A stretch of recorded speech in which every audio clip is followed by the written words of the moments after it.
Hola, buenas tardes, padre. Le deseo un excelente día.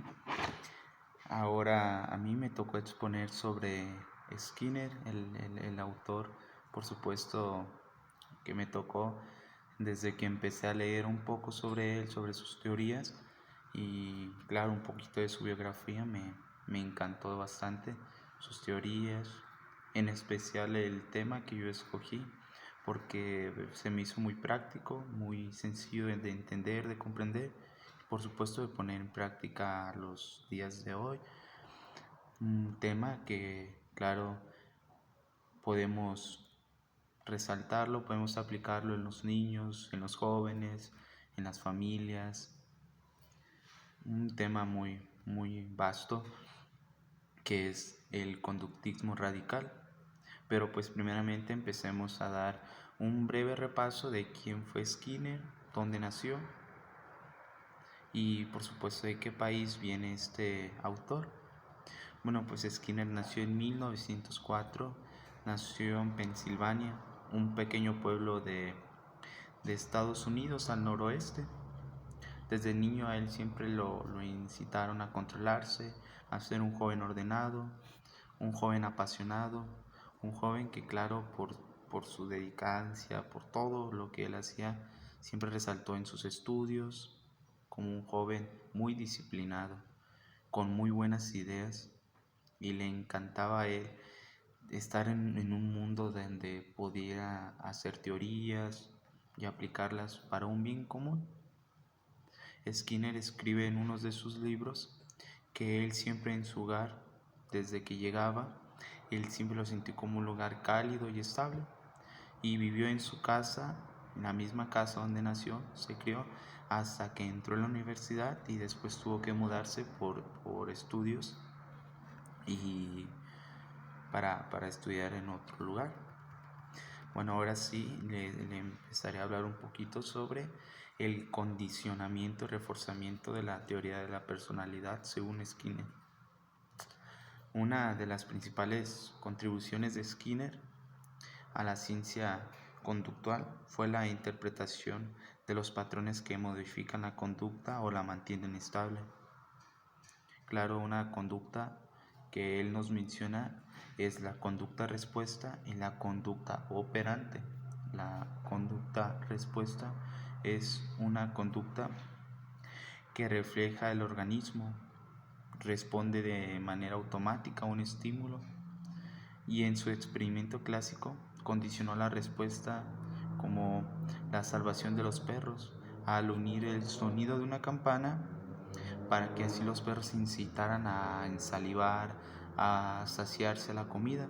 Esto por un mecanismo de que se acostumbran al sonido y ese sonido, como suele ser muy repetitivo, suele entonces provocar esos síntomas que siempre empezaron desde que, pongámoslo así, el dueño de la casa, el dueño de los animales les ha puesto.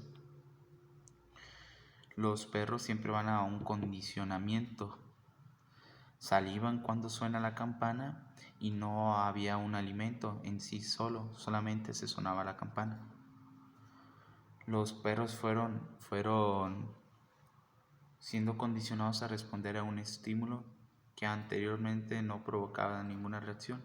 O sea que el punto de inicio siempre fue la campana. Desde que el dueño empezó a tocar la campana, así ya los perros pues ya por instinto ya solían ir a donde estaba la campana en busca de algo. Ahorita un poco más adelante le aclararé un poquito sobre la conducta operante y la respuesta. Y pues es obvio que el condicionamiento luego da una respuesta y es muy notable. Las conductas operantes son aquellas que se presentan de manera espontánea. Las conductas operantes se fortalecen o debilitan por los hechos que siguen a la respuesta, mientras que la conducta de respuesta es regida por sus antecedentes. La conducta operante son fascinantes porque se asocian a las conductas más complejas del mundo. Skinner concluyó que la conducta espontánea de un animal o de una persona siempre suele condicionarse para que ocurra con más frecuencia, con más fuerza, con minoría, o todo para que tenga una reacción. Vaya. El ejemplo que Skinner ilustra, y claro, a mí me gustó bastante y esto me ayudó a entender un poquito más y me quedó claro el tema, es que, por decir un ejemplo, si un papá a su hija le quiere enseñar a nadar, pero a la niña le da miedo el agua, la puede tomar, pero le da miedo mojarse la cara, bañarse, tener contacto con el agua. Entonces el papá le dice: a ver, hija, yo te doy este jugo Jumex, te lo regalo, si tú mojas tus manos. Entonces la niña va a tener un comportamiento, va a reaccionar al condicionamiento del papá. Y esto pues, es espontáneo, son cosas que suelen pasar en la vida cotidiana así muy normal, y que no nos damos cuenta que realmente es un condicionamiento. Entonces le dice: toma este jugo. Entonces la niña, ¿qué va a hacer? La niña, por supuesto, va a tener como ese impulso a hacer ya el acto, porque sabe que va a tener algo a cambio. Esto ya empieza aquí a ser su presencia del condicionamiento. Entonces, pongámosle así: el condicionamiento es si sumerge la cabeza completa a la piscina. Cuando pueda hacerlo, tendrá ese jugo Jumex. Pero paso a paso, momento a momento, poco a poco, la niña va a ir modificando su conducta. La irá modificando, y esto será como gratificada y reforzada al mismo tiempo por el jugo Jumex que yo le voy a dar a la niña por meterse a la piscina a nadar. Y así, como es repetitiva esta acción, la niña va a aprender, por lo tanto, a nadar. En las extensas navegaciones e investigaciones sobre las variables que afectan el condicionamiento operante han permitido llegar a 3 conclusiones. Estas 3 conclusiones son: el condicionamiento que puede ocurrir sin que nos demos cuenta, que es un condicionamiento, pongámoslo así, ciego. Segundo, el condicionamiento que se mantiene a pesar de que nos damos cuenta. Nosotros nos estamos dando cuenta de que el papá nos da un jugo Jumex a cambio de que nosotros nos metamos a la piscina. Nos estamos dando cuenta de la acción, pero sigue siendo un poco ciego. El tercero es el condicionamiento que surge en mejor efecto, que es si el sujeto se da cuenta y coopera para sí mismo llevar a cabo la función que el otro quiere.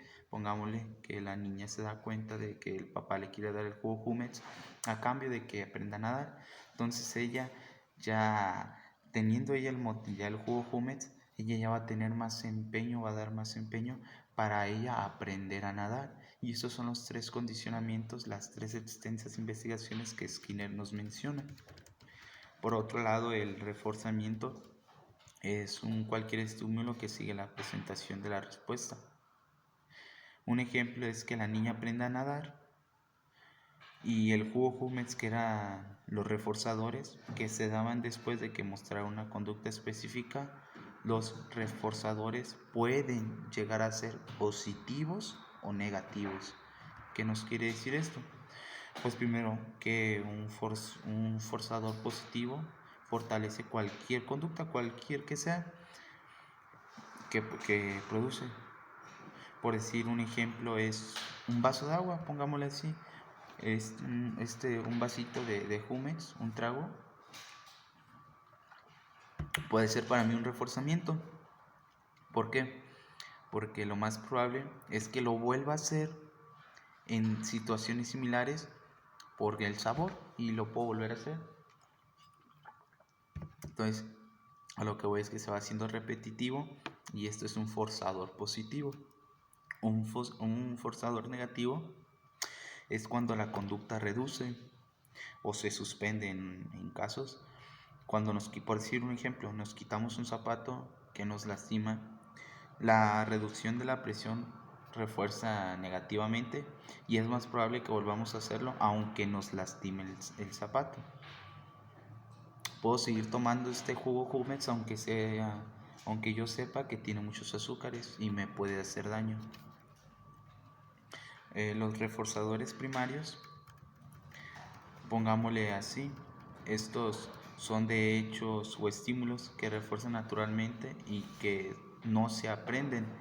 Están presentes al nacer y se relacionan con las necesidades físicas y a la supervivencia. Por ejemplo, el aire, el agua, el fuego, el alimento o hasta el refugio podría entrar en los reforzadores primarios. Por otro lado, tenemos también los reforzadores secundarios. Los reforzadores secundarios son estímulos neutrales que se asocian con los reforzadores primarios. Por ejemplo, un ejemplo podría ser el dinero. El dinero es un ejemplo de reforzador secundario porque no posee un valor intrínseco, pero hemos aprendido a asociarlo con muchos reforzadores primarios.